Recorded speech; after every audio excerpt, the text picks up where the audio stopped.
Video உங்களுக்கு பிடிச்சிருந்தா like பண்ணுங்க, ஷேர் பண்ணுங்க, கமெண்ட் பண்ணுங்க. மறக்காம கோகிலா கிச்சனுக்கு சப்ஸ்கிரைப் பண்ணுங்க. தேங்க்யூ, வணக்கம்.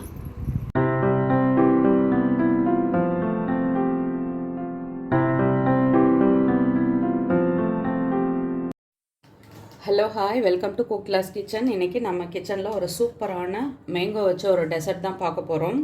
ரொம்ப ரொம்ப ஈஸி. இது வந்துட்டு யாருனாலும் செய்யக்கூடியது தான். நம்ம சம்மர் சீசன்றதுனால மேங்கோ வந்து நமக்கு ரொம்ப ஈஸியாகவே கிடைக்கும். சப்போஸ் அதிகமாகிடுச்சு இல்லை மிஞ்சி போயிருக்கு அந்த மாதிரி சூழ்நிலையில் நீங்கள் இந்த மாதிரி ட்ரை பண்ணி பாருங்கள். ரொம்ப சூப்பராக இருக்கும். குட்டீஸுங்களுக்கு மெயினாக இது ரொம்ப பிடிக்கும். மாம்பழத்தை சும்மா கொடுத்தாலே சாப்பிட்ருவோம். அது இதை மாதிரிலாம் செஞ்சு சாப்பிடணுமான்னு நீங்கள் கேட்குறது எனக்கு புரியுது. ஒரு டைம் இதை மாதிரி செஞ்சு சாப்பிட்டு பார்க்கலாமே, சூப்பராக இருக்கும். இப்போ வந்துட்டு நான் வந்து மாம்பழத்தை இதை மாதிரி அதிலேருந்து தோலெல்லாம் எடுத்துகிட்டு வெறும் பல்ப் மட்டும் எடுத்து வச்சுருக்கேன். இப்போ மிக்சி ஜார் எடுத்துக்கோங்க. எடுத்துகிட்டு நம்ம மாம்பழத்தை மிக்சி ஜாரில் சேர்த்துக்கலாம். இது ரொம்ப ரொம்ப சிம்பிளாக செய்யக்கூடியது தான். நிறைய பேர் இதை வீட்லேயும் செய்திருப்பீங்க. இப்போ நான் ஒரு வாட்டி செய்கிறேன், அதையும் பார்த்துக்கோங்க. ஓகேவா? இப்போது இது கூட வந்து நம்ம ஃப்ரெஷ் க்ரீம் இருந்தால் ஆட் பண்ணிக்கலாம். ஃப்ரெஷ் க்ரீம் இல்லைன்னா பாலை வந்துட்டு இதை மாதிரி திக்காக காய்ச்சிக்கலாம். ஃப்ரெஷ் க்ரீம் யூஸ் பண்ணுற இடத்துல இதை மாதிரி திக்காக பாலை காய்ச்சி சேர்த்துக்கலாம். இப்போ இதில் வந்து நான் ரொம்ப ரொம்ப கம்மியான சுகர் தான் ஆட் பண்ணுறேன். ஏன்னா அடுத்து வந்து நம்ம மில்க் மெய்டு, மில்க் பவுடர் இதெல்லாம் தான் ஆட் பண்ண போகிறோம். அதனால் நான் சுகர் வந்து கம்மியாக தான் ஆட் பண்ணியிருக்கேன். ஃபஸ்ட்டு இதை வந்து மிக்சியில் அரைச்சி எடுத்துகிட்டு வந்துடலாம்.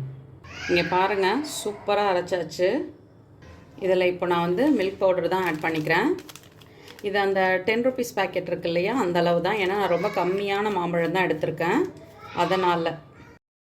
அடுத்து நான் வந்து ஒரு 1லேருந்து 1.5 டேபிள் ஸ்பூன் அளவு மில்க் மெய்ட் தான் ஆட் பண்ணுறேன். இதை வந்து மில்க் மெய்ட் சேர்த்துட்டு இதையும் வந்து மிக்சியில் சேர்த்து நல்லா ஃபைனாக அரைச்சிக்கலாம். இப்போது சாப்பிடும் பொழுதே செம்ம டேஸ்ட்டாக இருக்கும். நம்ம ஃப்ரிட்ஜில் வச்சு அதை வந்து கூலாக்கி சாப்பிட்ணுன்ற அவசியமே இருக்காது. ஆனால் இதை வந்து கொஞ்சம் நல்லா ஜில்லுன்னு சாப்பிட்டோம்னா சாப்பிட்றதுக்கு ரொம்ப நல்லாயிருக்கும். இப்போ நான் வந்துட்டு ஒரு கிளாஸ் பவுலில் இதை எடுத்து மாற்றிட்டு இதை வந்துட்டு ஃப்ரீசரில் போயிட்டு நம்ம வச்சிடலாம். ஆக்சுவலாக நான் வந்து கிளாஸ் பவுலில் தான் வச்சேன், அதுக்கப்புறம் பிளாஸ்டிக் கண்டெய்னரில் மாற்றிட்டேன். ஏன்னா இது கொஞ்சம் உடஞ்சிடுற மாதிரி ஒரு ஃபீல் ஆகுது, அதுக்காக. இப்போ வந்து இது ரெடி பண்ணி வச்சாச்சு. காலையில் பார்ப்போம். இப்போது நல்லா செட் ஆகிடுச்சு. நான் வந்து ஒரு பவுலில் மாற்றிக்கிறேன். இங்கே பாருங்கள், நமக்கு தேவையான அளவு இதை வந்து இதில் எடுத்துக்க வேண்டியதான். ஐஸ்கிரீம்லாம் சொல்ல முடியாது, ஆனால் டேஸ்ட்டு சூப்பராக இருந்துச்சு. நல்லா திக்காக சூப்பராக இருந்துச்சு. இது மேலே நான் வந்து கொஞ்சமாக நட்ஸ் தான் ஆட் பண்ண போகிறேன்.